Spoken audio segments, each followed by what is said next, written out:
안녕하세요. 남편과 사별한 후 혼자서 살고 있는 50대 여성입니다.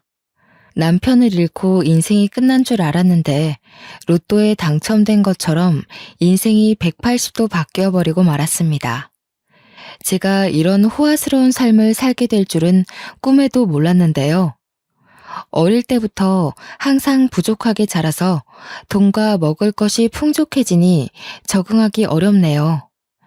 로또에 당첨된 것도 아닌데 갑자기 부자가 되어버렸다니. 여러분들이 듣기에는 의아스러우실 겁니다.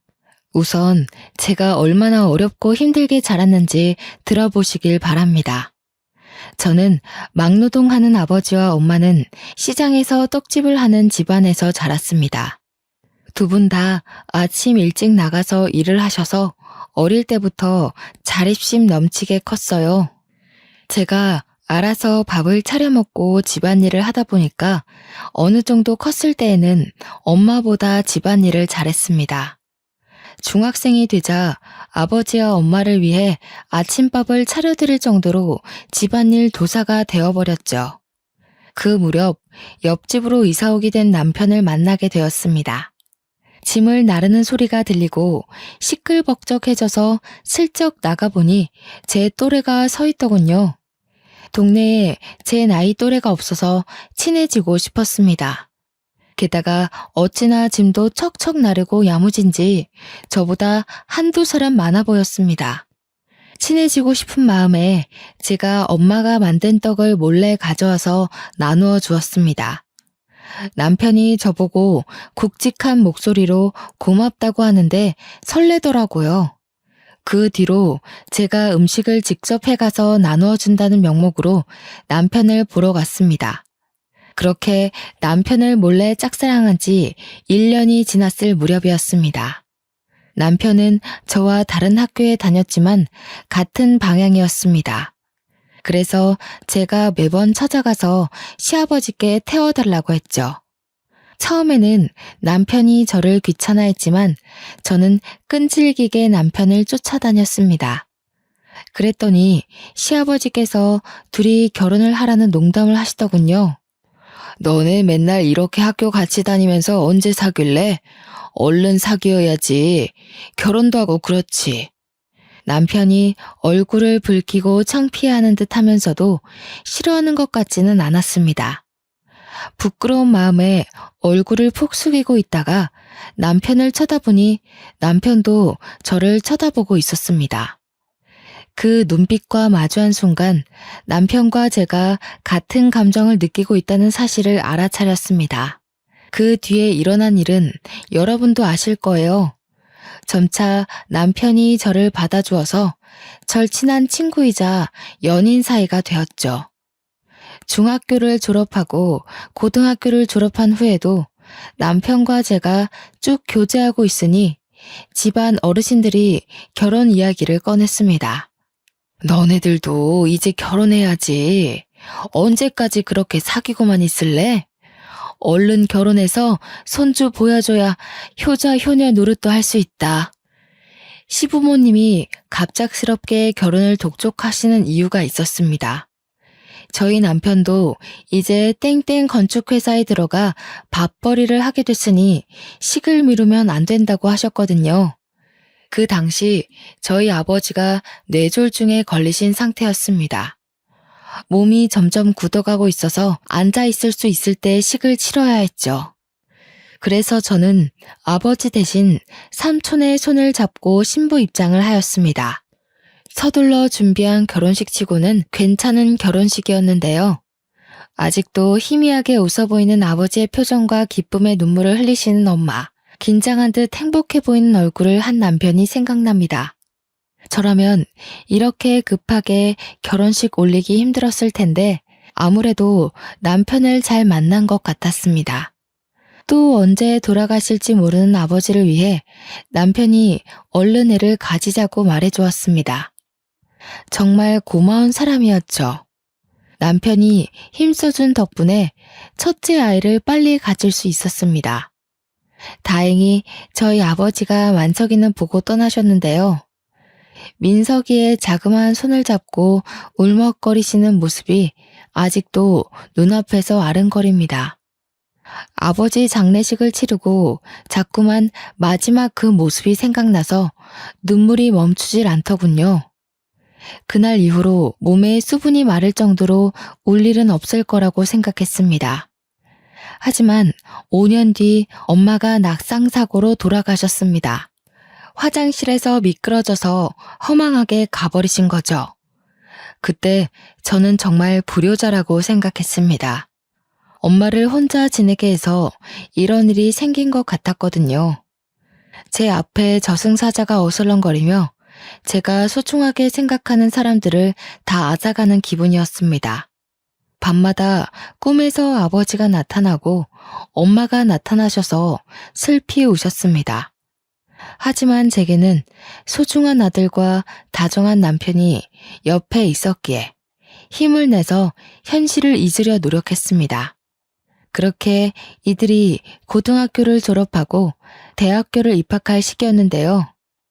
저희 가족에게 또 커다란 시련이 찾아오고 말았습니다. 점점 제 머릿속에서 잊혀져 가던 엄마가 다시 제 꿈속에 나타나 슬피 울더라고요. 너무 슬퍼서 꿈속인데도 눈물을 뚝뚝 떨어뜨릴 정도였어요. 잠에서 깨어났더니 눈물로 베개가 흠쩍 젖어 있었고 마치 우울증에 걸린 사람처럼 온몸에 힘이 빠져서 정신을 차릴 수가 없었죠. 비몽사몽 일어나서 화장실을 가려던 순간 전화벨이 무섭게 울렸습니다. 직감적으로 두려움이 느껴졌습니다. 이 전화를 받는 순간 무슨 일이 일어나겠구나 싶어서 손을 떨면서 전화를 받았습니다. 저희 집에 전화를 건 이는 남편의 건축회사였습니다. 여보세요? 저 땡땡 건축회사 소장입니다. 지경 반장님 사모님 되시죠? 저 반장님이 많이 다치셔서 얼른 와보셔야 할 것 같습니다. 여기 땡땡 병원인데 반장님 긴급 수술 중입니다. 그 말을 들은 순간 제가 뭘 맨발 바닥으로 나간지도 모르고 뛰쳐나갔습니다.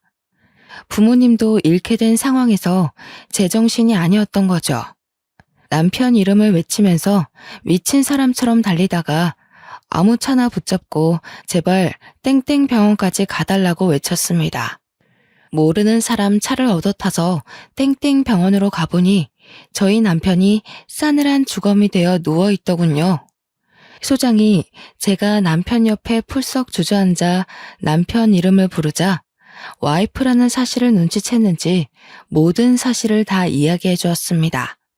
최 반장님이 10층에서 떨어지는 철제물에 맞아서 이렇게 됐습니다. 죄송합니다, 사모님.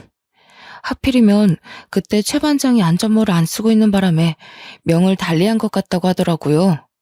그 뒤로 소장이 무어라 위로의 말을 건넸는데 귀에 들어오지 않았습니다. 남편이 죽었다는 것만으로 충격적인데 전업주부로 살고 있는 저는 금전적인 문제까지 휘말리고 말았습니다. 겨우 남아있는 돈으로 남편 장례식을 치르니 한 푼도 남아있지 않았거든요. 당장에 아들 대학 등록금도 될 수 없었고 다달이 나가는 집세도 당연히 낼 수 없었습니다. 이제 제가 직접 돈을 벌어야 했지만 막상 사회에 뛰어들자니 정신적으로 참 힘들었습니다. 어릴 때는 쭉 집안일만 하다가 성인이 되자마자 남편과 결혼했으니까요. 그러고 아들이 성인이 될 때까지 단 한 번도 돈 벌어오는 일을 한 적이 없었습니다. 하지만 곧 대학교를 입학하는 아들을 위해서 어떻게든 먹고 살려고 발버둥 쳐야 했죠. 그래서 결국 친구들이랑 형제들에게 전화에 돈을 빌리는 지경까지 찾아왔어요. 한 푼이라도 빌려줄 줄 알았던 친구들이랑 형제들이 모두 다 저를 피하거나 돈이 없다고 말하더군요. 월세 낼 돈이 없어서 이러다 집에서 쫓겨난다고 해도 소용이 없었습니다. 제가 무릎 꿇다시피 빌어도 어쩔 수 없다는 반응이었는데요. 결국 제일 손을 뻗기 싫었던 시댁을 찾아가 시어머니를 뵀습니다. 자존심을 다 버리고 찾아간 것인데 시어머니는 참으로 모질게 구셨습니다. 내가 미쳤니? 너 같은 것한테 돈을 빌려주게? 너도 제정신이 아니구나.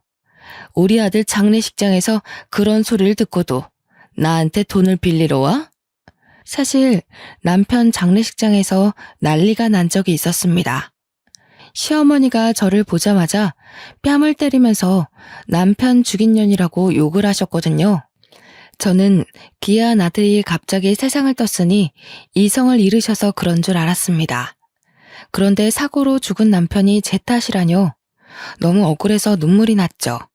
시어머니가 제 등을 떠밀면서 내쫓아 버리길래 울면서 시댁을 나왔습니다. 어떻게든 돈을 마련하기 위해 아등바등 일했지만 살고 있는 집세를 내는 것만으로도 빠듯해서 자꾸만 대출을 받을 수밖에 없었습니다. 결국 마지막 지인이라고 생각했던 초등학교 동창들에게 돈을 빌리기 위해 동창 모임에 간 적이 있었습니다. 최대한 잘 차려입고 동창들에게 돈을 빌려줄 수 있냐고 물어보려고 했죠. 그런데 제가 길을 헤매다 늦게 도착하였습니다. 서둘러 가게 문을 열고 들어갔는데 동창들이 제 이야기를 하고 있었습니다. 명화 걔 남편이 죽어버렸잖아. 건축일 하다가 떨어지는 철제물 같은 거에 맞아버렸대.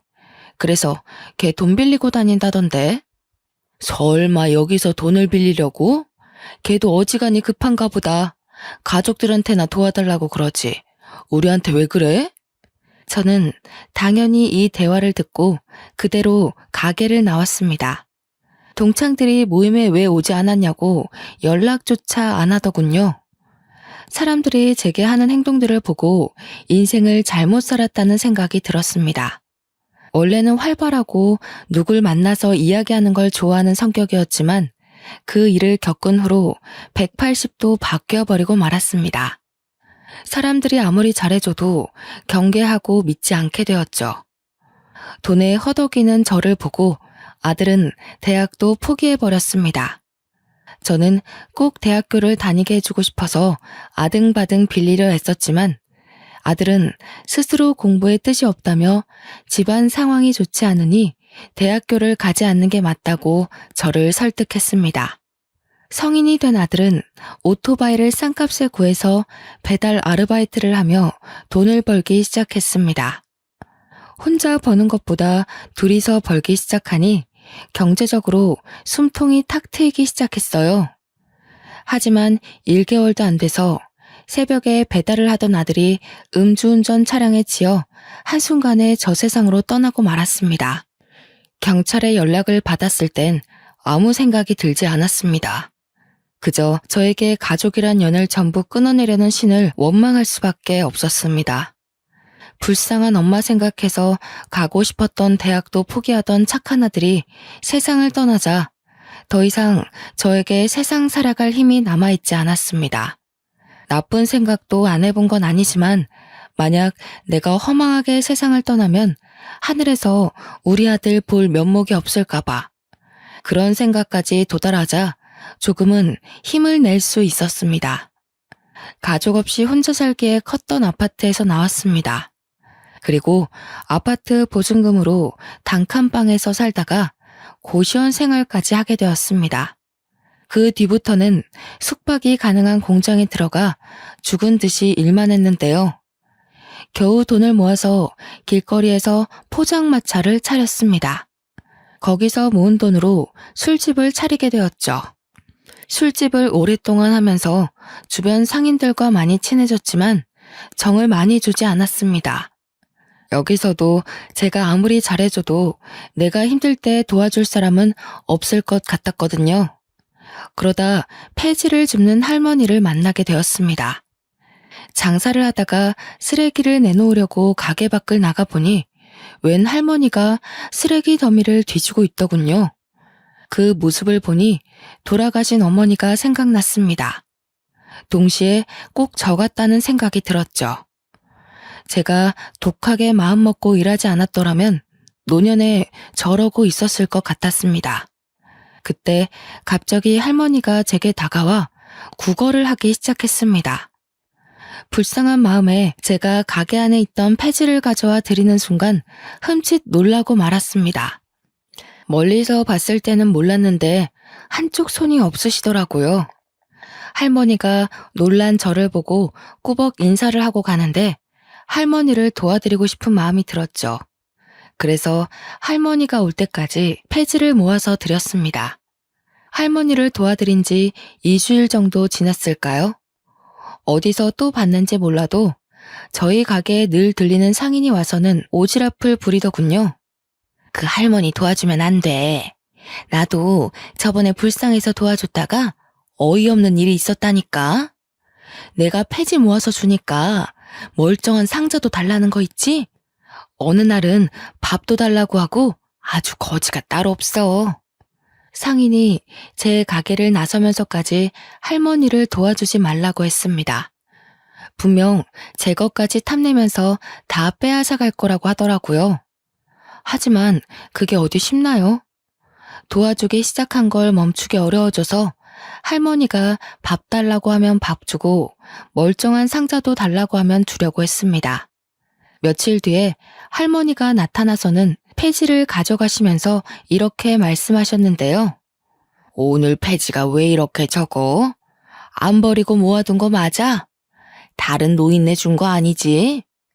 상자 없으면 이거라도 줘. 어차피 손님들 주려면 이 상자 뜯어야 되잖아. 정리한 김에 이 상자도 지금 주면 좋겠네. 할머니께서 맥주 상자를 가리키더니 멋대로 상자를 개봉하였습니다. 냉장고에 둘 곳이 없어서 한쪽 구석에 쌓아둔 것인데 멋대로 열어버리더라고요. 그 순간 옆 가게 사장이 해준 말이 생각나서 아차 싶었습니다.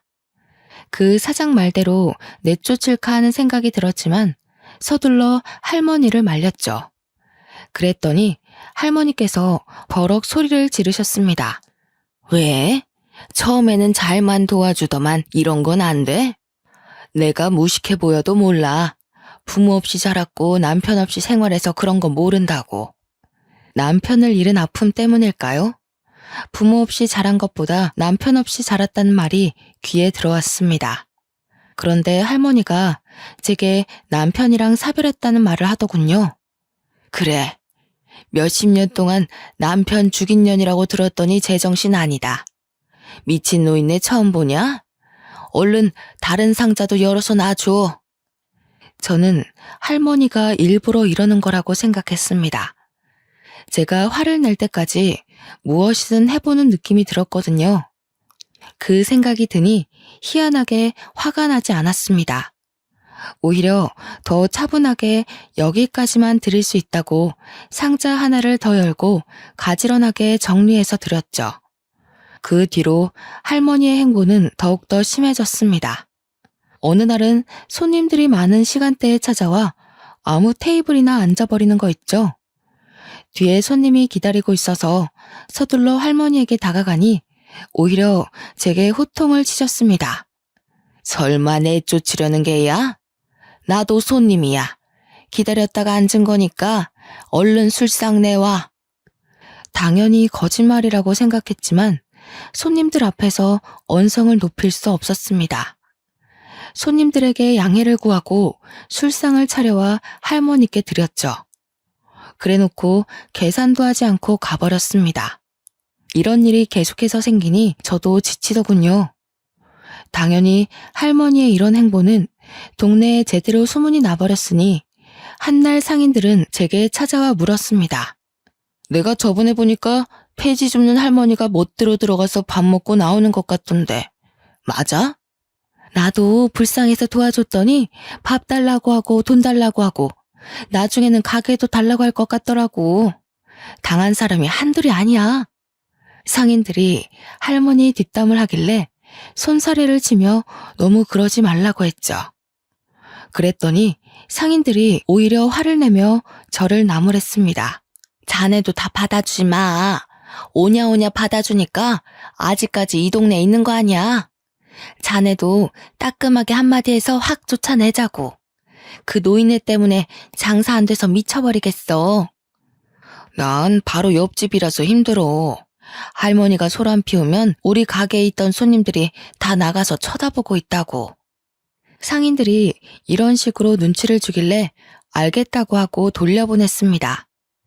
민폐 끼쳐서 미안하다고 외치며 상인들을 내보내던 와중 전봇대 뒤에 숨어있던 할머니와 마주쳤는데요.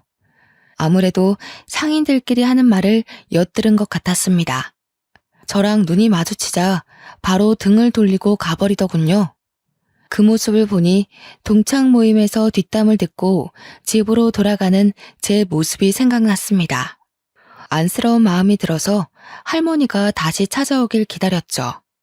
3일 뒤에 할머니가 가게 앞을 지나가길래 서둘러 불러서 밥을 먹자고 했더니 할머니가 신경질을 부렸습니다. 밥은 무슨, 내가 무슨 거지인 줄 아나. 먹고 왔으니까 됐어. 우리 사이에 왜 그래? 우리 엄마 같아서 그래. 엄마, 딸이 챙겨준다고 할 때 와. 안 그러면 평생 밥 안 준다. 제가 장난스럽게 애교를 피우니 할머니가 못 이기는 척 다가오더군요. 그날 같이 밥을 먹는데 정말 돌아가신 엄마랑 밥을 먹는 것 같았습니다. 마음 한켠이 찡해져서 밥도 잘 먹지 못하고 할머니가 밥을 먹는 모습을 지켜보았죠. 그 뒤로 할머니를 엄마라고 부르며 친딸처럼 굴었는데요. 할머니도 저한테서 마음의 문을 열었는지 예전처럼 찾아와서 장사를 방해하거나 상자를 마음대로 가져가지 않았습니다. 역시나 제 예상대로 괜히 심술을 부린 것 같아서 할머니께 더 잘해드렸는데요. 그날도 할머니가 밥을 먹으러 왔길래 상을 차려드렸습니다. 천천히 잡수시라고 말했는데 갑자기 제게 이런 말을 꺼내더라고요. 너 그 소리 못 들었어? 내가 건물주라는 소리 들어봤을 법도 한데 궁금하지 않아? 처음 듣는데? 엄마 건물주야? 근데 그게 무슨 상관이야. 내 건물도 아닌데. 제가 이렇게 넘어가 버리니 할머니가 더 이상 묻지도 않더군요. 저는 할머니가 건물주라고 생각하지 않았습니다. 상인들이랑 대화를 하다가 할머니 생각이나 물어보았지만 저랑 친한 상인이 말하길 그 할머니가 노망난 것 같다고 하였습니다. 정정해 보이는데 노망이 났다니 정말로 할머니가 치매에 걸린 건 아닐까 걱정이 되었습니다. 사실 할머니가 이런 말씀을 하신 게 한두 번이 아니었습니다. 그날은 제가 병원에서 건강검진을 받고 온 날이었습니다. 얼마 전에 건너편 가게 사장이 위암에 걸렸다는 말을 듣고 저도 겁이 나서 검진을 받고 왔는데요. 안 그래도 위가 약해서 위염을 달고 살았습니다. 건너편 가게 사장도 위가 약해서 빈속에 커피도 잘 안 마셨다고 하더라고요. 제가 검진을 받고 온 뒤로 큰 병을 얻은 건 아닐까 조마조마해하고 있었습니다. 그때 갑자기 저에게 할머니가 찾아와 무슨 일이냐고 하더군요. 제가 위암일까봐 걱정이 된다고 하니 할머니가 대한민국 사람이라면 누구나 알 법한 의사 이름을 댔습니다. 그 의사는 내가 키운 거나 다름없어. 대학 생활할 때부터 내가 후원해주고 얼마나 지원해줬는데. 근데 하나 단점이 욕심이 너무 많아. 뒷돈도 받는 것 같고 애가 아주 못 쓰겠더라. 내 재산 물려주려고 했는데 그러면 안 되겠어. 그 의사는 TV에 나올 정도로 유명한 의사였습니다. 할머니께 그 의사를 어떻게 하냐고 물으니 절친한 사이라고 하더라고요. 방금 폐지를 줍다 와서 꾀지지한 옷차림으로 그런 말을 하는데 누가 믿을까요? 저는 그저 허허 웃으며 할머니의 말을 들어주었죠. 그런데 그게 할머니에게 치매가 찾아와서 생긴 일이라니 충격이 컸습니다. 당사자 앞에서 치매 노인이라고 할 수도 없으니 속으로 끙끙 앓고 있었는데요. 호랑이도 제 말하면 운다더니 할머니가 때마침 들어와 갑자기 이상한 짓을 하더군요. 갑자기 가게 앞에 주저앉아 돈이 필요하니 당장 달라고 하였습니다. 그 금액이 무려 1,000만 원이었습니다. 이게 다 치매 증상인 걸까 싶어서 당황스러운 마음에 할머니를 일으켜 세웠는데요. 1,000만 원을 빌려주면 갚을 능력은 되냐고 물으니 뻔뻔하게 대꾸하셨습니다. 배지 줍는 노인네가 무슨 돈이 있다고 1,000만 원을 갚아? 그냥 줘. 엄마 하면서 친딸인 척 할 때는 언제고 왜 못 주는데? 할머니가 어디선가 또 상처를 받고 와서는 제게 이러는 거라고 생각했습니다. 저를 떠보는 것인지 화풀이를 하는 것인지 알 수 없었지만 다 이유가 있는 거라고 생각했죠. 그래서 할머니를 꼭 아는 채 살살 달래주었습니다. 그저 치매 걸린 엄마 대하듯 대했는데요. 그 뒤로 마음이 불편해져서 1,000만 원을 누구한테 빌려야 하나 고민하고 있을 때였습니다. 옆 가게 사장이 제 가게를 찾아와 이상한 말을 꺼내는 거 있죠? 최 사장, 남편이랑 사별한 걸로 알고 있는데 혹시 만나는 사람 있어? 내가 남자 소개시켜주려고 하는데. 옆 가게 사장님이 단골 이야기를 하면서 매일 찾아오는 남자 손님을 기억하냐고 물었습니다. 제 가게에 와서 술을 한잔하더니 옆 가게 단골이라고 말해준 적이 있었거든요. 그냥 제 가게에 오고 싶어서 온 것이 아니라 저를 보러 온 것이었나 봅니다. 그러면서 밥 한 끼만 하라며 계속 부추기는 겁니다. 저는 남자 만날 시간이 없다고 서둘러 사장님을 내보냈습니다. 얼른 장사를 시작하면서 바쁜 척 연기를 했는데 글쎄 사장님이 남자를 떡하니 데려오는 거 있죠. 사장님이 데려온 남자를 보니 훤칠하게 생기고 어깨도 떡 벌어져 있는 게 생각보다 멀쩡해 보였습니다. 이런 사람이 뭐가 아쉬워서 저를 소개해달라고 하는지 모르겠더군요. 손님으로 온 것이라서 쫓아내지도 못하고 일단 가게 안으로 들어오라고 했습니다. 술상을 차려주고 카운터에 앉아 있는데 옆 가게 사장님이 제게 이리 오라고 손짓하였습니다. 최 사장, 이리 와서 한잔해. 손님도 없는데 술 한잔 하자. 우리 단골 사장님이 술 한 잔만 따라주고 싶대. 옆 가게 사장님이 데려온 남자가 술병을 든 채 저를 기다리고 있는데 안 갈 수가 없었습니다. 진짜 술잔만 받고 다시 카운터에 앉아 있으려고 했는데요. 이 남자가 저희 남편이랑 똑같은 일을 하고 있다는 소리를 듣고 망부석이 되어버리고 말았습니다. 최 사장, 그거 알아? 이 사람도 건축 일한대. 저번에 현장에서 일하다가 머리 다칠 뻔했다는데? 남자의 머리를 보니 땜빵 자국이 남아 있었습니다. 남편이 살아있다면 이런 상처 자국을 계속해서 보고 있었겠구나 생각하고 있는데 갑자기 그 남자가 이렇게 말하더군요. 이렇게 목숨 걸고 일했는데 마누라가 도망가 버렸어요. 다른 놈이랑 시시덕거리길래 이혼해버렸습니다. 최 사장님 남편 대신 제가 죽었어야 했는데 뭐하러 살아서 마누라 바람피는 것까지 보고 그랬는지.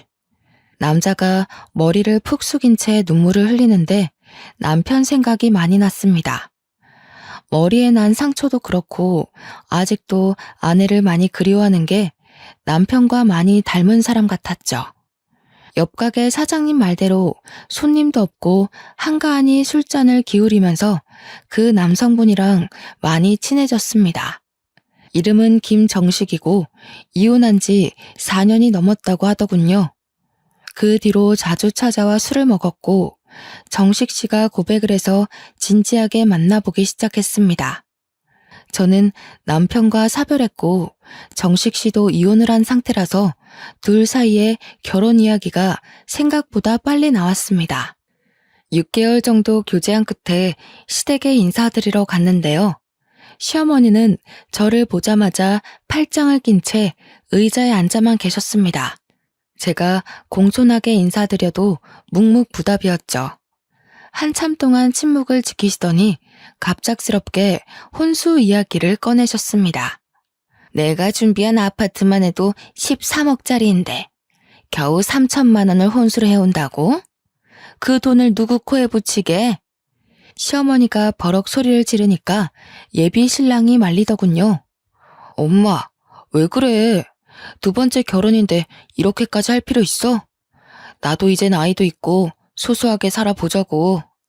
소소하게 살긴 뭘 소소하게 살아? 그런 건 젊었을 때나 하는 짓이야. 지금 소소하게 살면 얼마나 볼품없는데. 내가 아파트 안 주면 둘이서 어디서 살게? 네가 이혼하고 큰 집 필요 없다고 살던 곳 팔아버리더니 이제는 그 투룸짜리 집에서 쪼잔하게 살 거냐? 투룸이 뭐 어때서 그래. 그리고 나도 모아둔 돈 있어. 우리 알아서 살 테니까 제발 엄마 그러지 좀 마. 그래서 네가 지금 투룸에서 살겠다고? 와이프 바람피게 방치해두더니 이제는 아예 애미 욕먹이게 하려고 작정했구나. 결혼할 여자가 1억 가져온다고 할 때까지 합가시킬 생각 없다.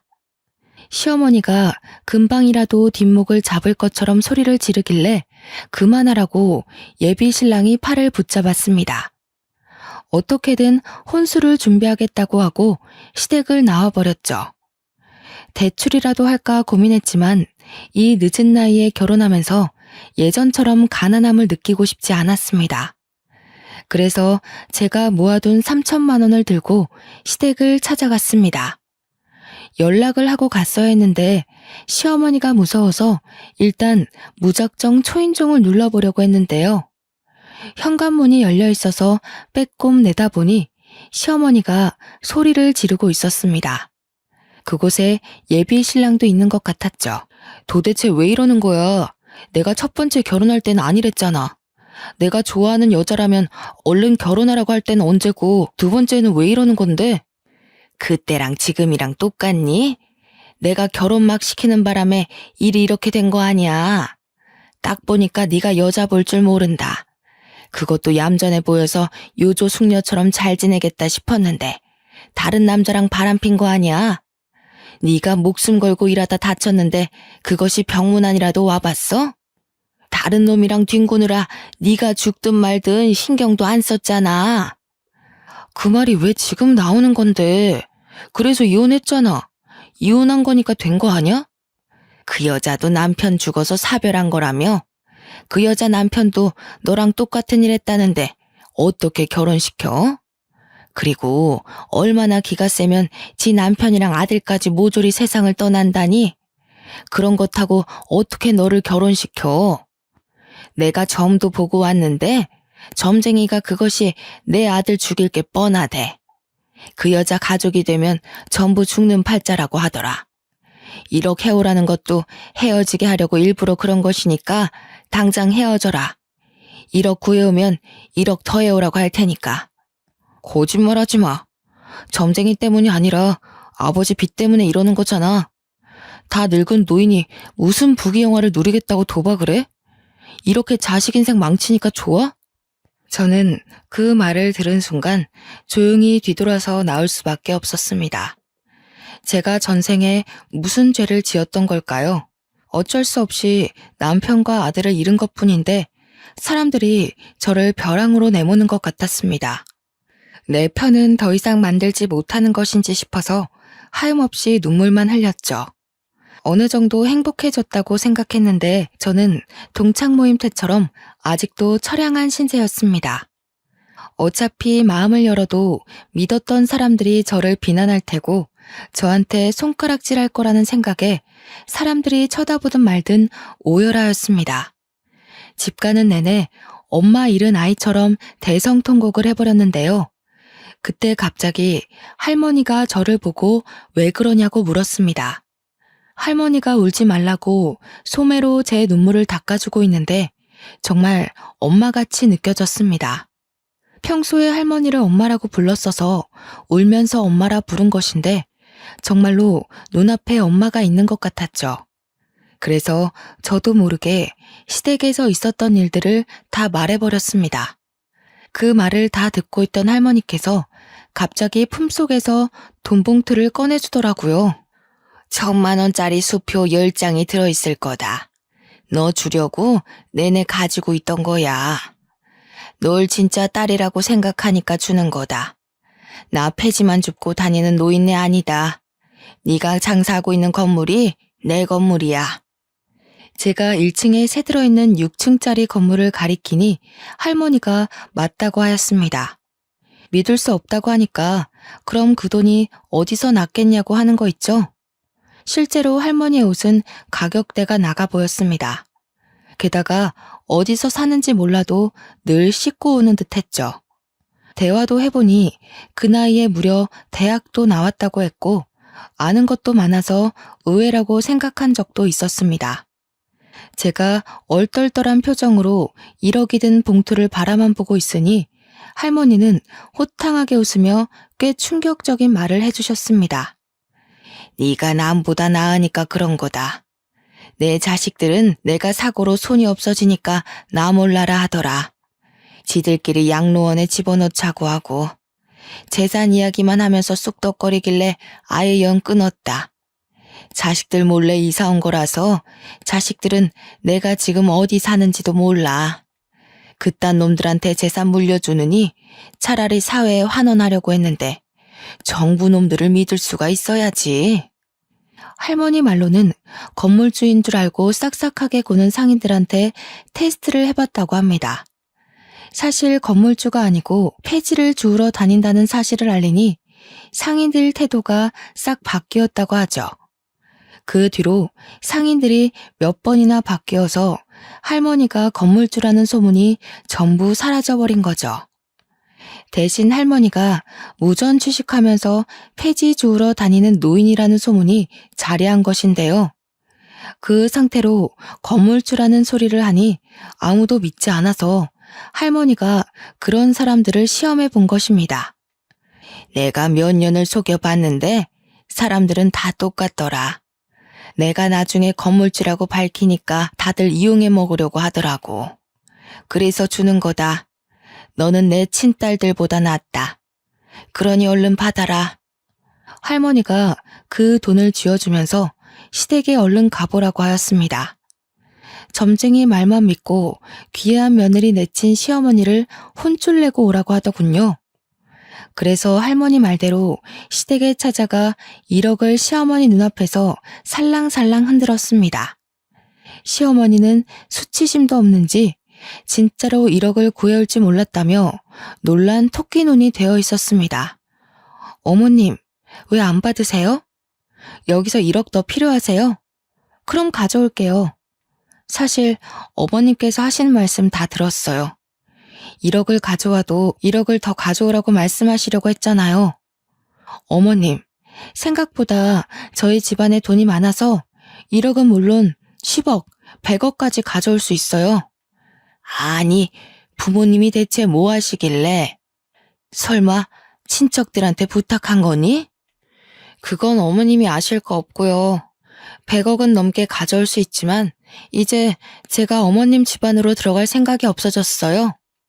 제가 이렇게 말하니 시어머니 입이 점점 벌어지더군요. 자리에서 일어나 가버리려고 하니까 제게 매달려 소리치기 시작했습니다. 잠깐만. 내가 점쟁이 말에 홀려서 머리가 어떻게 됐나 보다. 우리 이러지 말고 대화를 좀 해보게. 응? 이건 놓으세요. 저는 이런 집안이랑 같이 살 수 없어요. 그리고 저랑 가족이 되면 다 죽는다고 어떤 점쟁이가 그랬다면서요. 그런데 눈앞에 1억이 있으니까 가족의 연을 맺고 싶어졌나요? 이제 보니 어머니 참 간사하네요. 얘야, 내가 미안하다. 나는 네가 이런 사람인 줄 모르고 점쟁이 말만 듣고 무작정 반대했던 거야. 네가 이렇게 능력이 있었으면 전보로 가지도 않고 바로 결혼시켰다. 너도 정식이랑 이혼한 여자가 어떤 것인지 알고 있잖아. 그런 것 때문에 내가 의심병이 들어서 그랬어. 그 여자랑 제가 같나요? 엄연히 다른 사람인데 그 사람이랑 저를 비교하면 안 되죠. 돈이랑 결혼시키는 것도 아니고 지금 뭐 하는 짓인가요? 내가 원래 이런 애가 아닌데 우리 남편이 도박을 해서 그래. 빚이 갑자기 생겨서 너한테 못할 짓을 한 거다. 빚이 너무 무서워서 그랬다. 그러니까 네가 좀 도와줘라. 내가 이렇게 빌게. 그 빚은 어머님 사정이죠. 제가 왜 남의 집 빚 문제를 저한테 이야기하시죠? 저 정식 씨랑 이제 끝낼 거예요. 제가 어머님을 획 밀치고 밖으로 나와버렸습니다. 뒤에서 어머님이 제 이름을 부르며 울부짖었지만 뒤돌아보지 않았습니다. 물론 예비 신랑이랑 따로 만나서 헤어지자고 했죠. 전화통화로 그 이야기를 하니 예비 신랑이 집까지 찾아와 저를 설득하려고 하였습니다. 명화야, 이게 도대체 어떻게 된 일이야? 어머니가 뭐라 하셨어? 같이 가서 다시 말씀드려보자. 말할 것도 없어. 나는 어머님이랑 할 말 없으니까 돌아가. 정식 씨도 결혼해봐서 알잖아. 우리 둘이 결혼하는 것도 아니고 집안끼리 결혼하는 건데 벌써부터 이런 식으로 굴면 나 이해 못해. 엄마가 빚 때문에 제정신이 아니라 그래. 지금 병원도 다니고 계셔. 당신이 이해해주면 안 될까? 없어. 정식 씨가 무릎 꿇고 빌어도 내가 받은 상처는 돌아오지 않아. 그러니까 우리 정리하자. 예비 신랑은 돌아갔지만 그 뒤로도 제가 마음이 바뀌길 기다리고 있는 것 같습니다. 돈 때문에 그럴까요? 친구처럼 지내자고 제게 계속해서 연락을 하고 있어서 마음의 문이 닫히고 말았습니다. 게다가 어머님도 계속해서 연락이 오고 있습니다. 며칠 전에도 제게 전화가 와서 받아봤는데요. 울먹거리면서 저한테 하소연을 하시더라고요. 얘야, 진짜 우리 정식이랑 안 만나줄 거니? 우리 아들한테 들었다. 우리 아들이 계속 만나자고 해도 안 만나준다며. 지금 만나는 남자도 없다며. 한 번만 만나주면 안 되겠니? 아니요, 그럴 생각 없습니다. 지금 어머님 팔자 고치려고 아들 결혼시키시려는 거예요? 이제 차단할 거니까 제 번호 알아내서 연락하지 마세요. 명화야, 우리 명화, 내가 잘못했다. 제발 빚 좀 갚아다오. 시어머니가 애타게 제 이름을 불렀지만 전화를 뚝 끊어버리고 말았습니다. 한참을 망설이다 시어머니의 번호를 차단하긴 했는데요. 참 나쁜 사람이었지만 매정하게 구니 제 마음이 불편하더군요. 그럴수록 할머니와 지내는 시간을 늘리고 있습니다. 요즘 연애 생각도 없어서 바쁘게 장사일을 하면서 할머니와의 추억을 쌓고 있죠. 할머니랑 진짜 엄마처럼 가끔 여행도 가고 드라이브도 하고 있습니다. 서로 생일도 챙겨주고 할머니가 저희 남편과 아들의 기일날 납골당에도 함께 가주었습니다. 피 하나 안 섞인 남이랑 가족같이 지내게 될 줄은 몰랐네요. 제가 할머니를 엄마 하며 잘 챙겨드리니 재산을 저에게 다 물려주시겠다고 합니다. 저는 안 그래도 된다고 해도 기어코 그렇게 하겠다고 유서까지 미리 적어 놓으셨는데요. 그 유서를 보고 있으니 인생이란 정말 새옹지마 같다는 생각이 들었습니다. 아버지가 막노동 일을 하시고 엄마가 떡을 파는 집안에서 태어나 정말 가난하게 살았는데 부모와 남편 그리고 아들까지 차례로 잃는 슬픔을 견뎌내야 했습니다.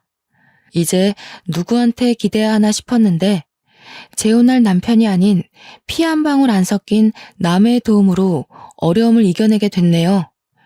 피는 물보다 진하다는 말이 있습니다. 저도 그 말을 믿고 지내왔는데 피를 나눈 가족끼리만 정이 깊은 것이 아니라는 생각이 들어서 이렇게 제 사연을 보내봅니다. 여러분들이 들어도 정말 신기하지 않나요? 어떻게 생판 모르는 남이 제 인생을 이렇게 바꿔주고 도와줄 수 있는 걸까요? 여러분들도 힘이 들 때마다 제 사연 들으면서 나도 언젠가 좋아지겠지 싶은 마음이 드셨으면 좋겠습니다. 여러분들에게도 저처럼 은인이 찾아와 인생길이 환히 열렸으면 좋겠습니다. 저도 누군가에게 은인이 돼서 아프고 힘든 사람들을 도와주며 살도록 하겠습니다.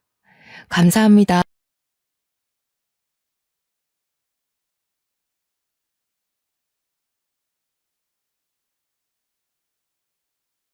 안녕하세요. 요즘 같은 개성시대에 다소 이른 나이부터 시집살이를 시작한 새댁입니다.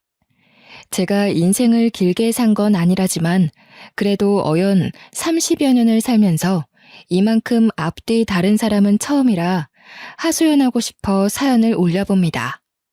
결혼하면 옵션으로 따라올 만큼 다들 시댁에 관한 고민 하나씩은 있으시잖아요.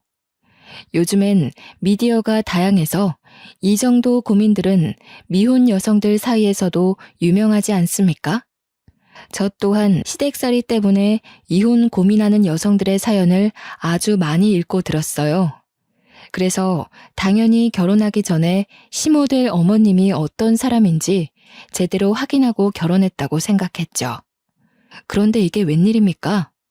딸 같다며 애지중지 해주던 사람은 어디로 가버렸는지 모르겠더군요. 결혼하자마자 소름이 끼칠 정도로 사람이 돌변하는데 다른 사람을 보는 줄 알았습니다. 제가 평소 막장 사연 읽는 걸 좋아해서 시댁살이 사연을 많이 참고하여 철저히 시모를 알아봤다고 생각했는데 다 제 착각이었던 거죠.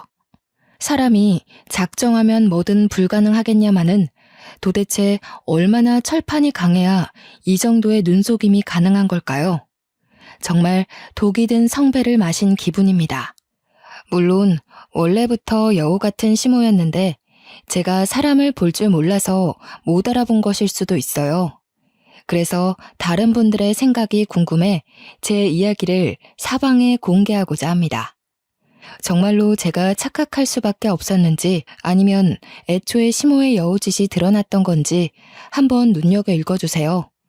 남편과 저는 대학 선후배로 시작된 사이입니다. 저 같은 경우는 경남 지방이 본가인데 서울로 대학을 합격해서 홀로 상경한 상황이에요. 서울로 대학을 합격한 고등학교 친구들이 몇몇 있었다만 같은 서울이라고 해도 만남이 쉽지 않더군요.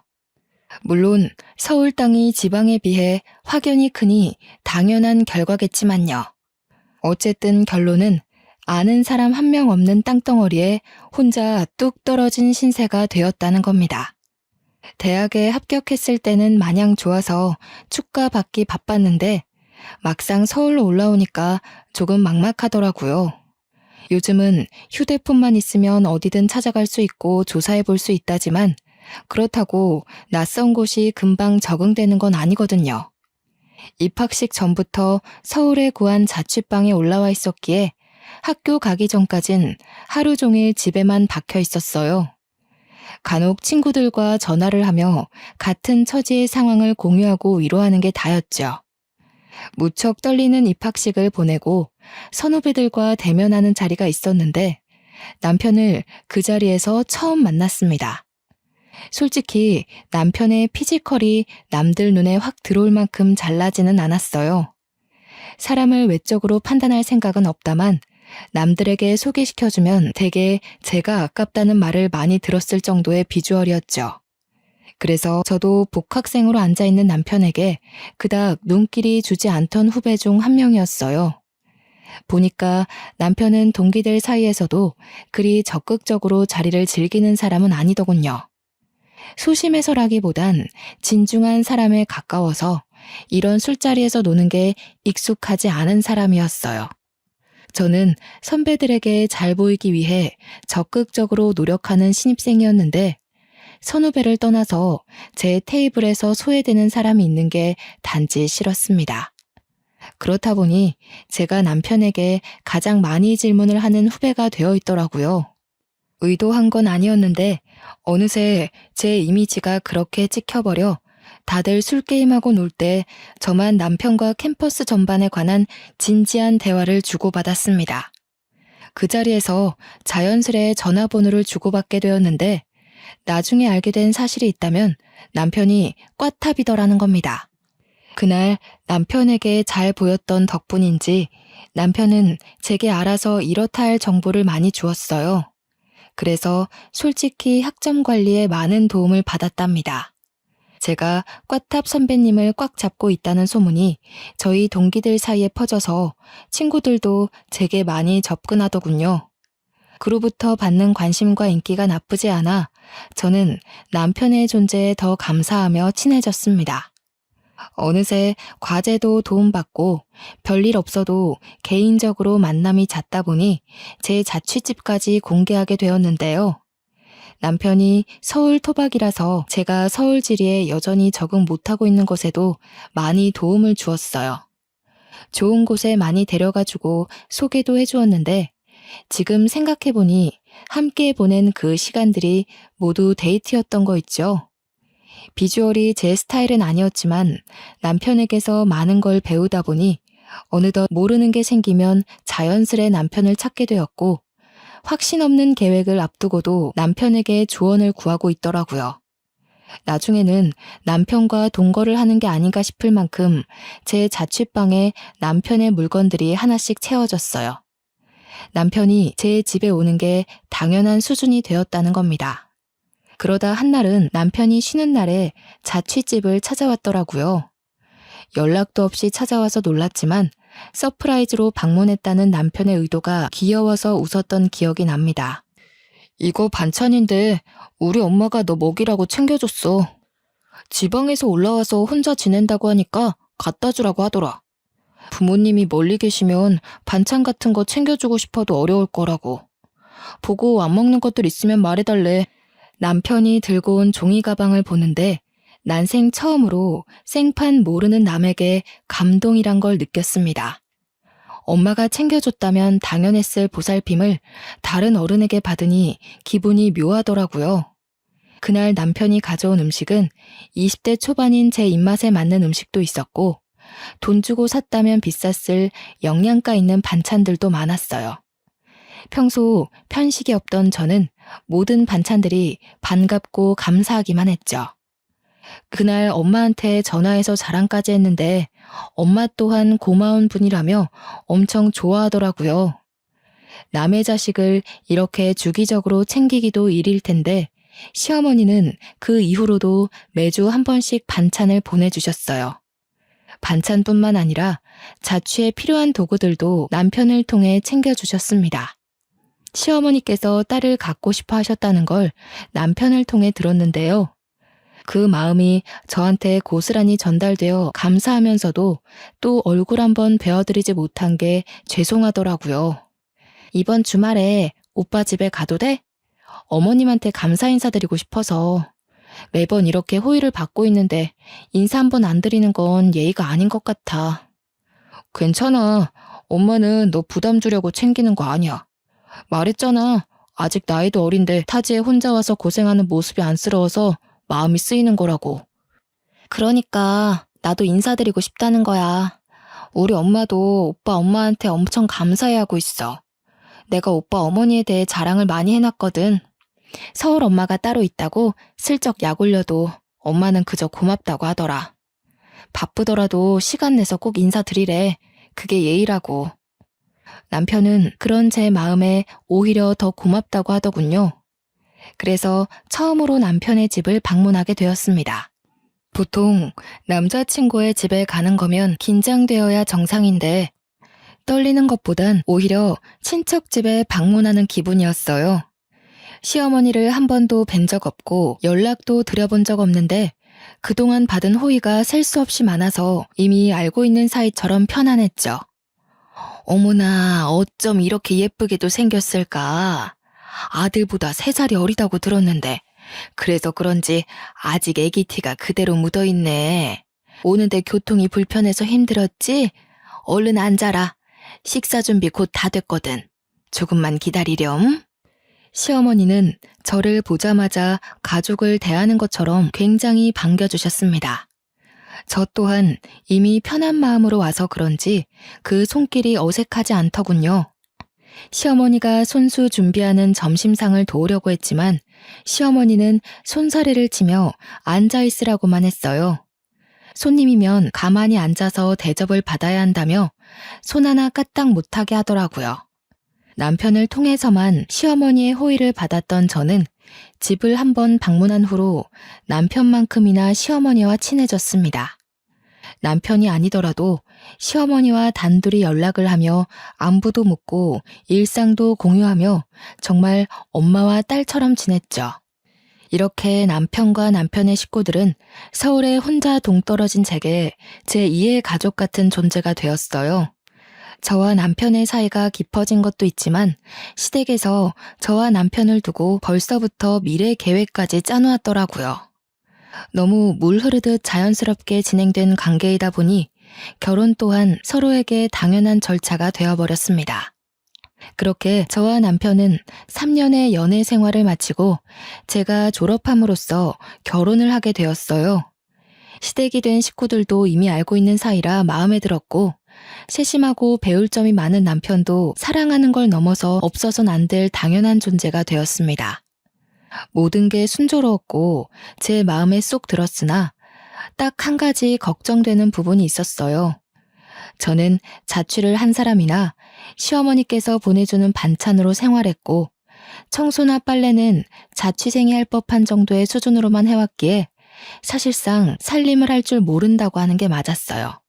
자신 없는 소리로 시어머니께 이 사실을 고백한 적이 있었는데 시어머니가 망설임 없이 그런 건 걱정하지 말라며 다 살면서 배우면 되는 거고 합가하는 동안에는 자신이 살림을 하면 되니 신경 쓰지 말라고 하셨습니다.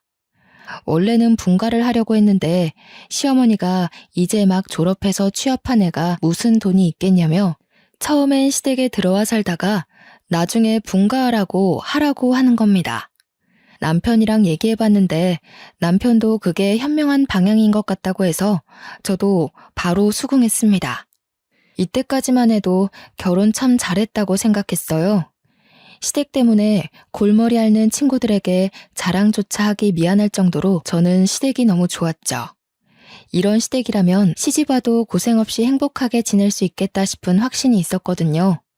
그동안 받은 시어머니의 은혜에 제대로 보답해드려야지 하는 마음만 굴뚝 같았어요. 예정에 없던 시댁에 들어가게 되었지만 이미 시댁이 친정 못지않게 편해서 거부감이 전혀 없었어요. 우리 부모님도 상견례 때 시댁을 처음 만난 후 사돈되는 사람들이 너무 좋은 분들 같다며 딸을 보내기에 안심이 된다고 하더군요. 남편한테도 똑똑하고 든든한 사위라며 덕담을 많이 해주었습니다. 그렇게 시댁에 들어간 지 한 달 정도 되는 시점이었을 겁니다. 뒤늦게 신혼여행 때 허니문 베이비가 생겼다는 걸 알게 되었어요. 조금 독특하다 싶은 꿈을 꾸었는데 그 꿈이 주는 느낌이 너무 묘해서 임신 테스트기로 측정을 해보고 알았거든요. 남편이 직장인이라 혼자서 그 영광적인 순간을 맞이했는데요. 남편이 바로 달려와 줄 수 있는 게 아니라서 어쩔 수 없이 혼자 산부인과로 달려갔습니다. 임신이 확실하다는 결과를 얻고 병원을 나와서 바로 남편에게 전화를 걸었어요. 정말? 생각도 못하고 있었는데 임신이라니. 우선 너무 축하해. 너무 기쁘다. 오늘은 집에 일찍 들어가야겠어. 뭐 먹고 싶은 거 없어? 평소에 해산물 좋아했잖아. 좀 사갈까? 입덧 같은 건 아직 할 시기가 아닌가? 어떤 게 입에 안 맞을지부터 알아놔야겠네. 나중에 병원 한 번 더 같이 가자. 마치고 바로 집 갈 테니까 무리하지 말고 쉬고 있어. 남편이 평소 들뜨는 성격은 아니었던지라 임신 소식을 알려도 목소리가 차분하기만 했어요. 그래도 다른 때보다 말수가 많아진 것 보면 남편 또한 기뻐서 흥분한 상태라는 걸 직감할 수 있었죠. 임신이란 건 엄마처럼 어른스럽고 준비된 사람에게만 찾아오는 축복이라고 생각했는데 한 번도 생각해보지 않은 제게 아이가 생겼다는 것이 믿기지 않았어요. 잘할 수 있을까? 좋은 엄마가 될 수 있을까? 이런저런 걱정에 두렵기도 했지만 그만큼 왠지 모를 설렘도 크게 뒤따랐죠. 남편 다음으로 친정 식구들한테도 전화를 해서 임신 소식을 알렸더니 목소리 크신 엄마가 너무 기뻐 소리를 지르더라고요. 엄마 목청이 원래 크다는 걸 알았지만 그날따라 전화기가 터지는 줄 알았습니다. 엄마랑 통화가 길어져 내내 전화기만 들고 있다 보니 어느새 집에 도착을 했어요. 그런데 TV도 안 틀고 거실에 가만히 앉아있는 시어머니를 마주했는데 표정이 너무 안 좋으신 겁니다. 저런 먹구름 낀 안색을 한 번도 보지 못했는데 순간 평소와 다른 분위기를 느꼈죠. 너는 애가 어찌 된 게 나가면 나간다 말도 없이 외출을 하니?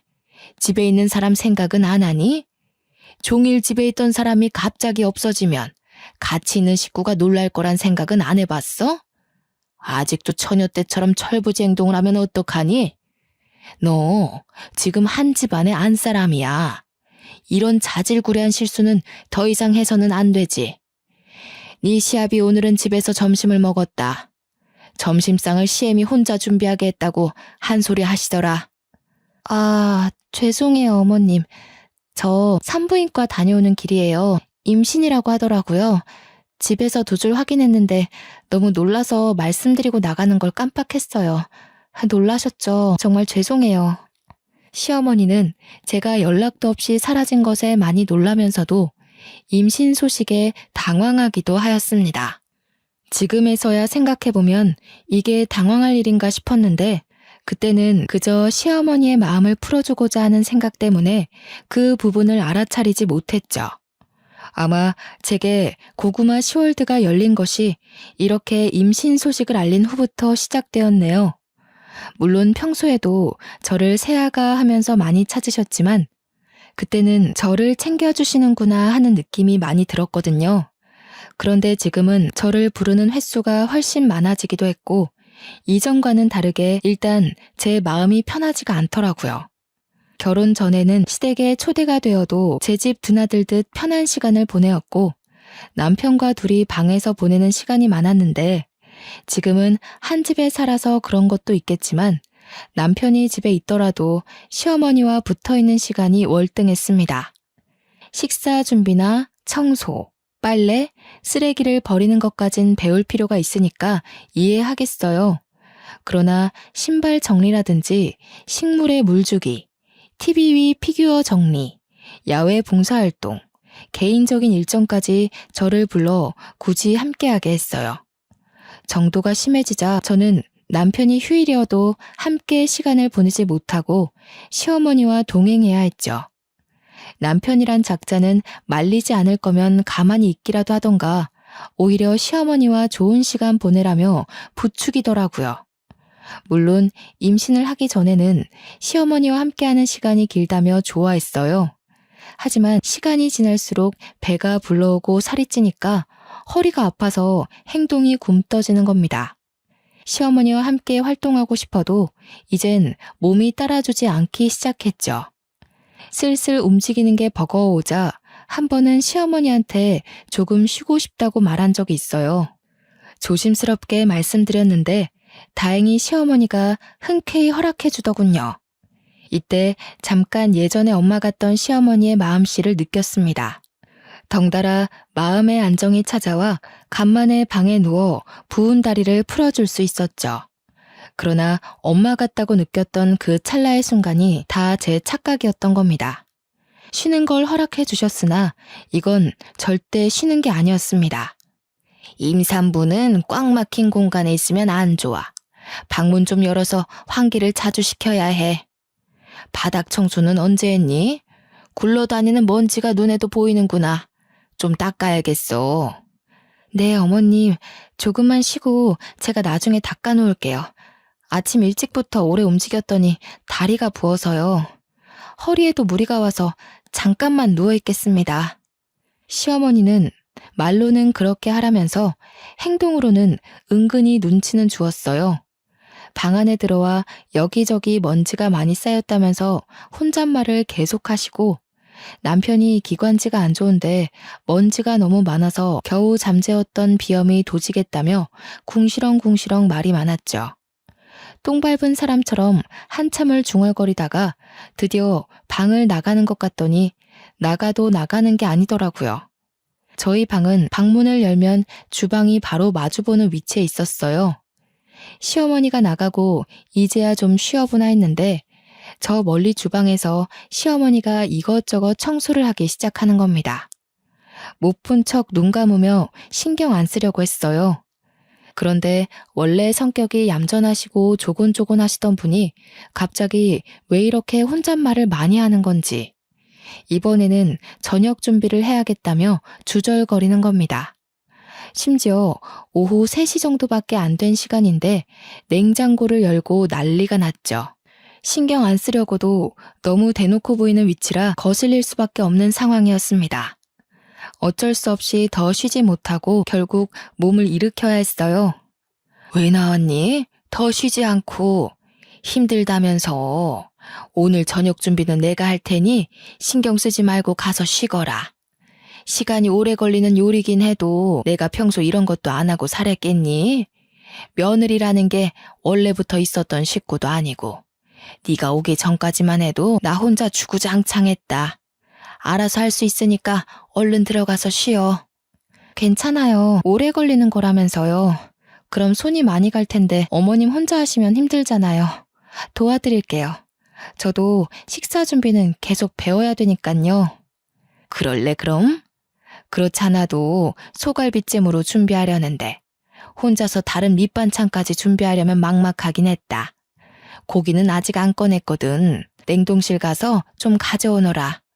죄송한데 어머님, 소갈비찜이라고 하셨나요? 응, 이 집 남자들이 소갈비라면 환장하잖니. 바깥 일하는 사람들은 집에서 해주는 음식 먹고 힘을 낸다고. 집안 사람들은 돈 벌어오는 게 아니니까 이런 부분에서 신경 단단히 써야 돼. 알죠. 그렇긴 한데요, 어머님. 제가 육고기는 조금 역하다고 말씀드렸는데 임신 때문에 육류양 맡으면 입덧이 올라와서요. 저번 식사 자리에서 죄송함을 무릅쓰고 말씀드렸거든요. 어머 맞다. 아이고야, 내가 깜빡해버렸어. 네가 배 나오고 쉬는 날이 많아지다 보니까 깜빡 잊어버렸네. 그런데 어쩌겠니? 이미 고기를 사버린걸. 오래 놔두면 쓰지도 못해. 그렇다고 밥상을 2번 차려? 나도 입덧 해봐서 아는데 참으려면 또 견뎌지더라. 그리고 옛날에 나 때는 시댁에서 입덧이라고 넘어가지고 배부르다고 쉬게 해주고 이런 거 없었어. 그래도 무리하지는 말고 조금만 애써서 할 수 있는 만큼만 좀 도와다오. 분명 육류가 역하다고 했고 시부모 앞에서 입덧 징조를 몇 번이나 보였는데도 시어머니는 제가 방에서 기원하길 바랬던 건지 곧바로 고기를 꺼냈습니다. 지난날 스쳐가듯 느꼈던 시어머니를 향한 불편함은 오해가 아니었어요. 시어머니가 한 번씩 자신의 시집살이 얘기를 해준 적이 있는데 시간이 지날수록 보니까 자신도 그런 시집살이를 했으니 저도 해내야 한다는 그런 사상을 가지고 있더라고요. 한 번도 시어머니가 불편하다고 느껴본 적이 없는데 이때를 시작으로 시어머니 곁이 낯설어지기 시작했어요. 결국 저는 올라오는 구역질을 참으며 장작 3시간 동안을 주방에 서서 저녁 준비를 했습니다. 메뉴는 소갈비찜뿐만 아니라 여러모로 신경을 많이 기울여야 하는 곰탕까지 준비하는 바람에 중간에 화장실도 여러 번 갔어요. 그럼에도 시어머니는 제가 입덧 때문에 고생하는 걸 계속 모른 채 하더라고요. 저는 결국 쉬지도 못하고 끝까지 저녁 준비를 마쳤습니다. 나오는 건 없는데 구역질만 반복하다 보니 속이 아려서 눈물이 나더군요. 그중에 내일 먹을 곰탕을 굳이 지금 준비했다는 것이 내 심기를 더 불편하게 만들었어요. 이젠 안 좋은 쪽으로 생각이 들 수밖에 없더라고요. 그런 건 1시간 정도 쉬고 해도 될 일인데 혹시 내가 쉬고 있는 모습이 싫어서 장깨 부린 건가 싶은 생각이 들었죠. 어느 날은 임신한 저를 위해 친정에서 전복을 한가득 보내주었습니다. 제가 해산물을 좋아하기도 했고 우리 집이 어장을 했기에 평소에도 해산물을 풍족하게 즐겼거든요. 다행히 해산물 앞에서는 입덧을 하지 않더라고요. 큰 아이스박스에 전복이 택배로 도착했는데 그걸 시어머니가 먼저 받아서 주방에 옮겨놨어요. 나날이 몸이 힘들어져서 한 발 늦게 방에서 나온 제가 시어머니와 함께 정리를 하려 했어요. 그런데 시어머니가 기분 나쁠 정도로 계속 한숨을 푹푹 쉬는 겁니다. 아유, 사돈도 생각이 짧으시지. 가정집에서 이만한 양의 전복을 어디다 쓰니? 나중에 미역국에나 다 집어넣어야겠다. 미역국에 전복을 넣는 건 좋지만 이 비싼 전복을 겨우 미역국에만 해먹는 건 사실 돈 날리는 것과 같습니다. 시어머니가 잘 모르는 것 같아서 기분 나쁘지 않게 설명을 드렸더니 오히려 그것에 더 기분이 상했나 봅니다. 내가 뭐 그런 상식도 몰라서 이러는 줄 아니? 내가 틀린 말을 한 것도 아니고 생각을 해봐라. 지난번에 보내준 문어 5마리도 겨우 동네에서 냉동 보관했어. 너도 냉장고 상태 봤잖니? 문어도 집에 먹는 사람이 없어서 해결 못하고 있는데 이건 또 어떻게 다 보관하라고. 아가, 너도 친정이라고 무작정 감싸줄 게 아니야. 해산물도 한두 번이지 계속 먹으면 물린다는 걸 모르시나 봐. 네 시아버지랑 남편은 육류 좋아하는데 계속 해산물만 내주면 어디 힘내서 일을 나가겠어? 시어머니가 톤이 차분한 편이라 조곤조곤 말씀하시는데 옛날에는 그 분위기에서 묻어나는 우아함이 멋있어 보였다면 지금은 그저 얄밉고 서운하게만 들리더라고요. 문어도 제사 때 한 번 꺼내서 손질하고는 냉동실에서 한 번도 꺼낸 적이 없으십니다. 시아버지와 남편이 육류만 찾는 것도 아니었고 해산물을 싫어하는 건 더더욱 아니었어요. 시어머니는 제가 해산물 좋아하는 걸 알고 있어요. 그래서 결혼 전에도 제게 해산물 반찬을 꼬박 보내주시던 분이었거든요. 그런데 이제 와서 해산물 재료를 보고 툴툴거리는 모습이 너무 황당하다는 거죠. 또 제가 지금 육류는 역해서 입덧을 한다고 말해놓은 상황이라 저는 시어머니가 제 입맛을 조금이나마 신경 써줄 거라 믿었습니다. 아직은 결혼 전에 제가 엄마 같았던 시어머니의 모습이 거짓이었다는 걸 부정하고 싶었나 봅니다. 결국 저는 소갈비찜의 역한 냄새 때문에 저녁을 한 숟갈도 뜨지 못하고 방에 누워서 쉬었어요. 그마저도 저녁 치울 때는 시어머니가 요란스럽게 기척을 내는 바람에 나가서 도와야 했죠. 제 표정이 너무 힘들어 보였는지 설거지는 시어머니가 한다고 해서 죄송함을 무릅쓰고 다시 방에 들어왔습니다. 그런데 얼마 안 있어 남편이 들어와서 하는 소리 때문에 어이없어서 숨이 넘어갈 뻔했죠. 어디 갔다 했더니 누워 있었어? 아직 저녁상 정리 다 못했던데. 엄마가 허리가 아프다네. 여보 몸 좀 괜찮으면 설거지 할 수 있겠어? 우리 저녁 먹는 동안 누워서 쉬었으니까 이제 좀 움직일 수 있지? 뭐라고? 무슨 소리야? 어머님이 괜찮다고 하셨는데? 나도 내가 하려고 했어. 근데 어머님이 설거지는 직접 하시겠다고 하잖아. 가서 쉬라길래 들어온 거야. 엄마가 이전에 디스크 수술했었거든. 아무래도 요즘 자기 봐주느라 많이 움직였나 봐. 영 힘들어하시네. 설거지는 자기가 가서 좀 해줘. 자기 많이 쉬었잖아. 많이 쉬다니? 나도 저녁 준비한다고 3시간을 서 있었어. 나도 허리 아프다고. 너무 오래 서 있었더니 배도 끊어질 것 같이 아파. 또 저녁 준비하는데 고기 냄새 때문에 입덧을 얼마나 한 줄 알아? 지금도 멀미하는 것처럼 속이 욱신거려 죽겠어. 자기 힘든 거 알아. 근데 있잖아. 이런 말까진 안 하려고 했는데 뭘 그렇게까지 생색내. 자기만 임신해봤어? 우리 엄마도 다 겪어온 일이야. 엄마는 임신 때 걸레질도 했대. 임신이란 게 대단하고 존경받아야 될 일은 맞지만 자기는 좀 유세 부리는 것 같아. 유세? 지금 애 가진 사람한테 유세라고 하는 거야? 다른 사람도 아니고 어떻게 애 아빠가 그런 말을 할 수가 있어? 내 뱃속의 아기 나 혼자 만들었어? 이 애기 나 혼자 지키는 거야?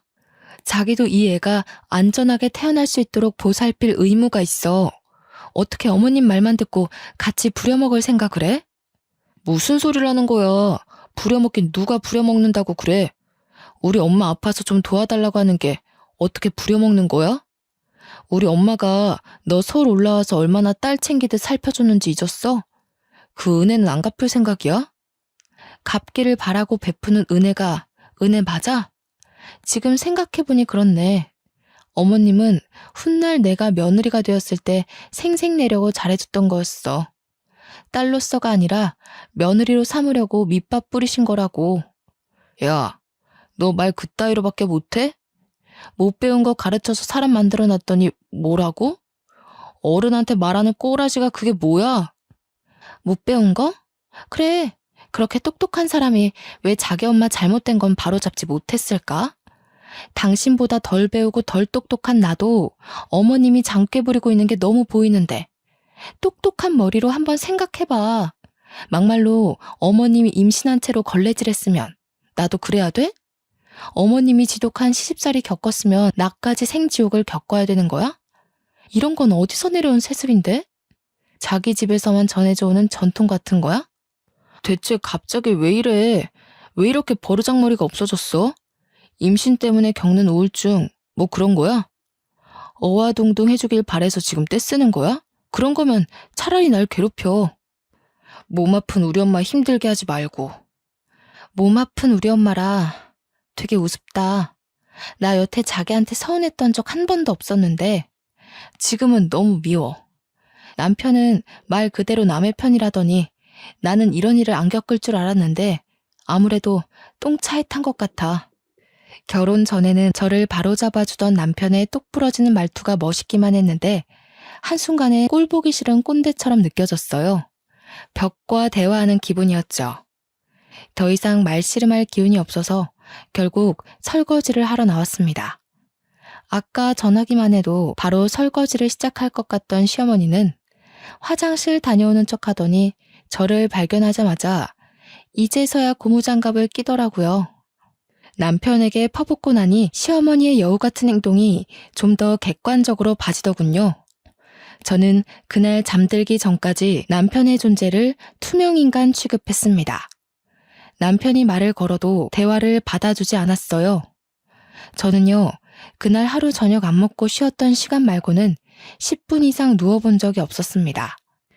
다 늦은 밤에서야 잠자리에 누웠는데 너무 고단하고 서러웠던 마음에 눈물이 나는 겁니다.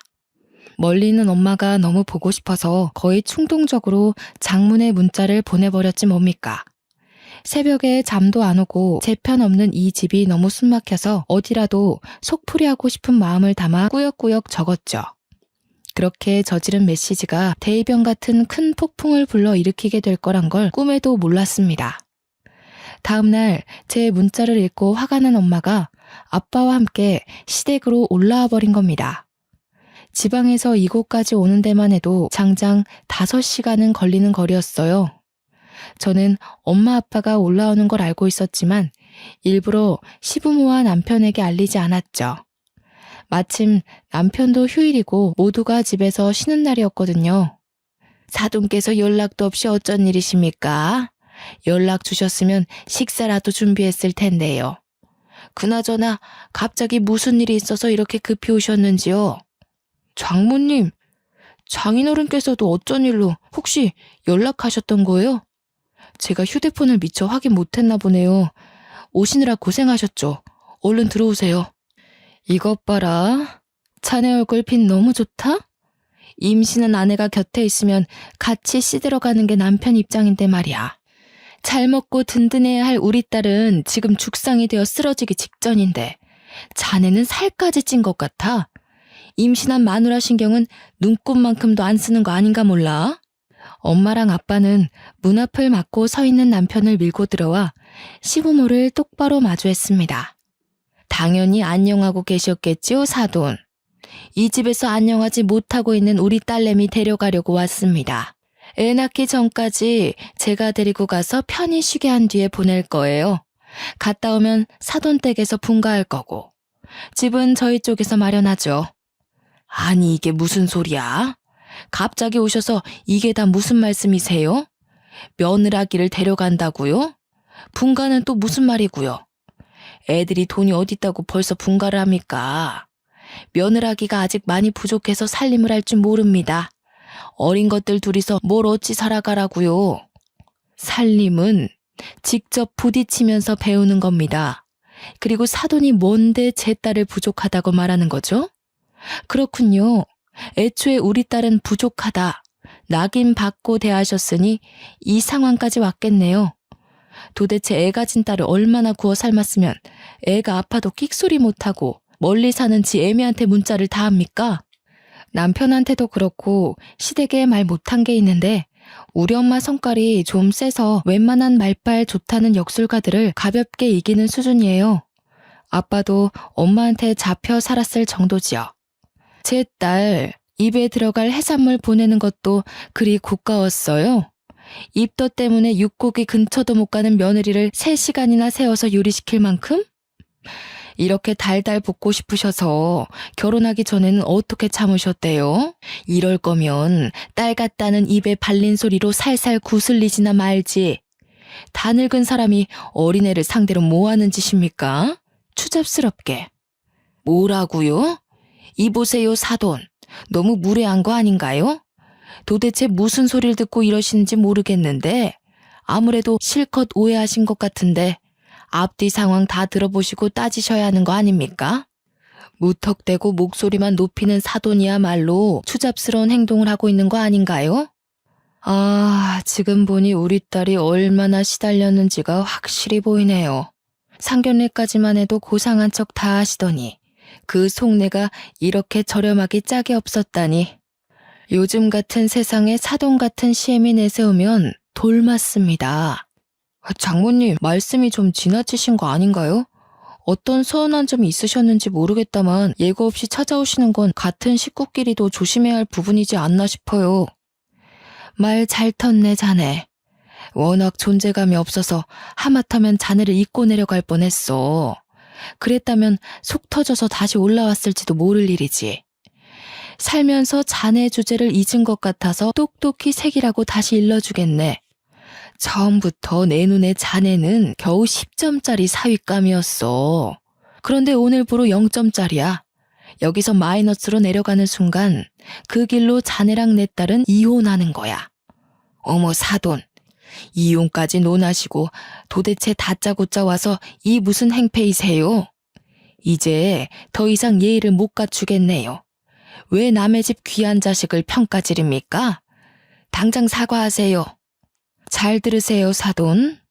이 망할 집구석에 들어오기 전에 우리 예쁜 딸이랑 결혼하겠다고 줄을 섰던 잘난 집 아들들만 몇 트럭이었어요. 그중에서 사돈 아들이 제일 못생기고 돈도 없는 집구석인데 그래도 결혼을 시킨 이유는 우리 딸이 너무 좋아하기도 했고 딸한테 마음 다 바쳐 헌신하는 모습이 만족스러웠기 때문이었어요. 그런데 어쩌고 어째요? 못생긴 것이 주둥이만 살아서 임신이 유세니하는 소리를 짓거려요? 예? 장모님, 오해세요. 자기 도대체 장모님께 뭐라고 말씀드린 거야? 자기가 어제 나보고 그랬잖아. 어머님은 임신하고 걸레질도 했다면서 나보고 유세 떨지 말라며. 임신 나만 하는 거 아니라고. 사돈, 임신하고 걸레질을 한 게 자랑인가요? 그런 걸 못 살았다고 표현하는 거예요. 어디 가르칠 게 없어서 남의 집 귀한 자식한테 거지 같은 경험을 강요해요? 앞으로 조금이라도 내 딸 불편하게 하는 일 있으면 바로 이혼 요구할 겁니다. 우리는 이딴 사위 아쉬울 것 없어요. 엄마가 더는 끼어들 틈 없이 퍼붓는 바람에 시댁 식구들은 갈수록 꿀먹은 벙어리가 되더군요. 우리 엄마가 언성도 워낙 높고 성격도 드세서 그 기세에 조곤조곤한 시어머니의 성격이 완전 묻혀버렸지 뭐예요. 결국 시부모님은 친정부모가 저를 데려가는데도 인사조차 못할 만큼 입도 번긋 못했어요. 그리고 엄마는 끝까지 붙잡으러 따라온 사위 매몰차게 밀어내곤 그대로 저를 싣고 지방으로 내려왔습니다. 저는 출산부터 산후조리까지 친정 쪽에서 무사히 마친 후에야 서울로 복귀하게 되었죠. 이미 분가할 집까지 마련해뒀기에 시댁엔 전화로만 인사를 전하고 분가한 집으로 바로 이동했습니다. 남편은 친정 때문에 잔뜩 기가 죽어있더라고요. 늘 제 머리 꼭대기에서 저를 자기 입맛대로 다루던 남편이 이렇게까지 눈치 보는 건 처음 봤습니다. 이제 막 시작한 분가라 살림에 실수가 많았는데도 이래라 저래라 지적질을 못하더군요. 남편 성격에 자존심이 많이 상했을 텐데도 이혼하기는 또 싫었나 봅니다. 하긴 시댁이 이미지를 워낙 챙기는 집안이라 자기 아들 인생에 빨간 줄 그이는 게 싫었을 겁니다. 그 때문인지 남편도 이젠 눈치껏 행동하며 저와 시댁 사이의 거리까지 혼자서 잘 조절합니다. 숨막히기만 했던 결혼 생활이 지금은 친정엄마 덕분에 너무도 살만해졌어요. 애 키우는 게 예산일이 아닌데 육아 스트레스와 더불어 고부간의 갈등까지 심화되었다면 아마 제가 먼저 참지 못하고 남편에게 이혼을 요구했을지도 모를 일이었죠. 저는 결코 우리 엄마가 오버했다고 생각하지 않습니다. 배 아파 낳은 소중한 자식이 남의 집 손에 굴려지는 걸 보고 가만히 있을 부모가 어디 있겠습니까? 제 아이도 딸인데 제 딸이 먼 훗날 커서 고된 시집살이를 겪는다면 저도 우리 엄마처럼 할 거예요. 그날 친정이 올라와서 한바탕 한 후로 시어머니는 우리 엄마한테 기가 팍 죽었는지 손녀가 태어났는데도 저를 시댁으로 부르지 못하고 연락도 못하더라고요. 듣기로는 남편이 전해주는 소식으로만 손녀 보고 싶은 마음을 참고 있다고 하네요. 그리고 더 대박인 건 명절 때였습니다. 그래도 시댁이니까 가서 음식을 해야 되나 싶었는데 남편이 말하길 시어머니가 저를 부르지 말라고 했다는 겁니다. 남편이 시어머니랑 통화하는 걸 엿들었는데 시어머니께서 한다는 소리가 우리 집은 하나 있는 며느리는 어찌나 손이 귀하신지 60 넘은 늙은이가 혼자 죽을 때까지 차례상 차려야 하는 팔자가 됐다면서 비꼬고 있더라고요. 제 귀에까지 들리라고 하는 건지 통화인데도 일부러 큰 소리를 내면서 자기가 며느리 하나 잘못 들여서 죽을 때까지 이 고생하는 거라고 며느리가 자기 잘난 아들 길을 다 죽인다고 하는 거예요. 엿듣고 있었다지만 웃겨서 말이 안 나오더라고요. 근데 더 웃긴 건 남편은 지 엄마보다 우리 엄마가 더 무서웠나 봅니다. 지 엄마가 오지 말라고 한 게 진심은 아닐 텐데 저보고 여보는 시댁엔 절대 오지 마 이렇게 말하더군요. 저는 시어머니의 돌려 말하기 화법을 잘 알아서 시어머니의 진짜 진심이 뭔지 눈치챘지만 남편은 자기 엄마인데도 말뜻을 제대로 못 알아먹더라고요. 이 상황 자체가 너무 꼬셔서 일부러 눈치 없는 척 시댁의 발길을 끊었습니다. 가끔씩 전화와서 저를 살펴주는 엄마한테도 지금 너무 편하게 잘 살고 있다고 이게 다 엄마 덕분이라고 말해주니 다시 한 번 더 사위가 교통정리 못하면 당장 부르라고 하네요. 그 전화를 끊고 나서 얼마나 든든하고 어깨가 펴지던지 그 자리에서 한참을 호탕하게 웃었습니다. 솔직히 며느리 된 입장으로서 시부모를 공경해야 되는 건 맞지만 너무 자기 가족만 생각하는 시어머니를 위해 저를 낮추면서까지 가까이 지내고 싶진 않습니다. 제 부모님한테 그렇게 배우면서 자랐거든요. 저는 공경을 하기 위해 며느리란 직책을 받아들인 거지 얕은 아량으로 용심이나 부리는 시어머니의 비위를 맞추고자 며느리가 된 게 아니기도 하니까요. 아마 세월이 좀 흐르고 한번 뒤집혔던 그때의 사건이 서서히 잊혀질 때쯤이면 시어머니가 혼자 일하다 힘들어서 또 저를 부를지도 모르죠. 설령 그렇더라도 이제는 다 상관이 없습니다. 저는 그때마다 시댁에 남편을 대신 보낼 예정이거든요. 현재는 속 시원하게 상황이 해결되어 편한 생활을 보내고 있다만 제 사연을 읽어보신 여러분들은 어떤 생각이 드셨나요? 여러분이라면 결혼하기 전에 저런 앞뒤 다른 시어머니의 여우습성을 눈치챘을 것 같으신가요? 되도록 이런 사기꾼 같은 사람과는 엮이지 않으셨으면 좋겠습니다. 저처럼 그게 어쩔 수 없는 식구가 되어버렸다면 잘못한 게 없으니 기죽지 마시고 현명하게 헤쳐나가시길 바랍니다.